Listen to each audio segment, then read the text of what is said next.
Fat is one of the three main macronutrients, along with carbohydrate and protein.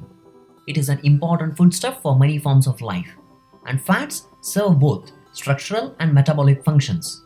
They are a necessary part of the diet of human beings. In this video, we are going to take a look on why we become fat and tips to reduce it.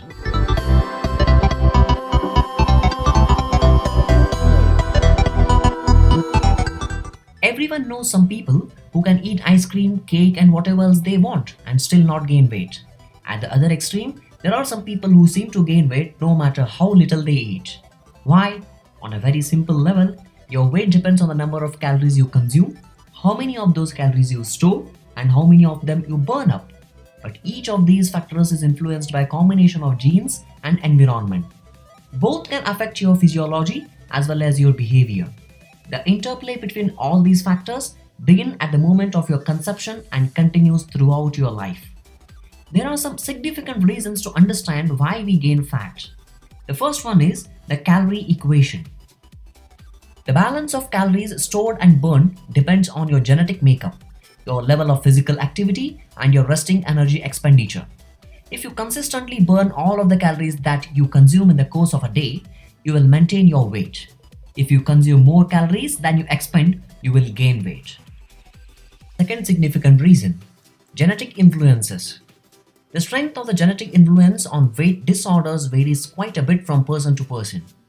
Research suggests that for some people, genes account for just 25% of the predisposition to be overweight, while for others, the genetic influence is as high as 70% to 80%.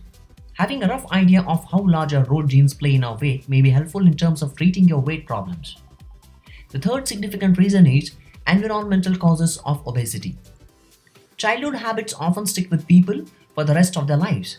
Kids who drink sugary sodas and eat high-calorie, processed foods develop a taste for these products and continue eating them as adults, which tends to promote weight gain. Likewise, kids who watch television and play video games instead of being active may be programming themselves for a sedentary future. The fourth significant reason is the food factor. Practically everywhere we go, shopping centers, sports stadiums, movie theaters, food is readily available. You can buy snacks or meals at roadside rest stops, 24-hour convenience stores, even gyms and health clubs. We are spending far more on foods eaten out of the home. In 1970, we spent 27% of our food budget on away from home food. By 2016, that percentage has risen to 52%.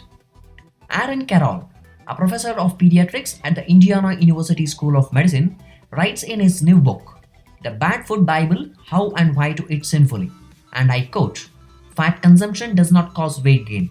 To the contrary, it might actually help us shed a few pounds." That means that foods like buttery avocados, rich salmon, and savory nuts should have a place in our diet.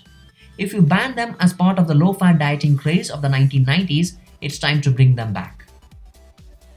Last but not the least, the trouble with TV, sedentary snacking. The average person watches about 2 hours of television per day, a habit that's been linked to overweight or obesity in a number of studies. Data from the National Health and Nutrition Examination Survey, a long-term study monitoring the health of adults, revealed that people with overweight and obesity spend more time watching television and playing video games than people of normal weight. Watching television more than 2 hours a day also raises the risk of overweight in children, even in those as young as 3 years old. To summarize it in a more clear way, the above points itself help you understand on how to maintain your fat as well as reduce it by doing the opposite.